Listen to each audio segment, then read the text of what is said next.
ne kemi thënë që janë dy rrethana kur vendi shkon në zgjedhje në rastin e presidentit. E para kur kalon 60 ditë, dhe ky nuk është rasti sepse nuk janë përmbushur 60 ditë, ne vetëm sa kemi nisur procedurat sepse kushtetuta i përmend me nisjen e procedurave për zgjedhjen e presidentit. Dhe në anën tjetër, kur në raundin e tretë asnjëri kandidat nuk arrin që të marrë votat për të bërë president. Pra nuk ka një rrethan siç e kemi pasur ne, lutem vetëm ta përfundoj, nuk ka një rrethan siç e kemi pasur ne ku nuk ka quorum, sepse deputetët nuk e zbatojnë gjykimin e gjykatës kushtetuese që kërkon që të jenë aty dhe në rast se nuk vinë seancë të arsyetojnë mungesën e tyre.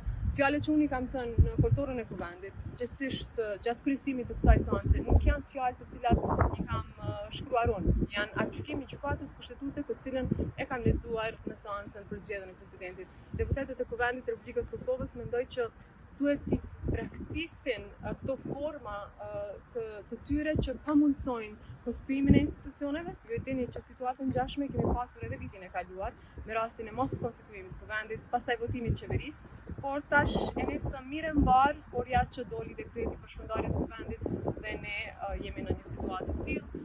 Edhe një herë tras gjykatën kushtetuese pa dashur që të kuptohet kjo si ndonjë ndërhyrje, por situatat aktuale janë të tilla që nevojitet vigjilencë, vëmendje, shpejtësi, profesionalizëm nga ana e gjykatës kushtetuese.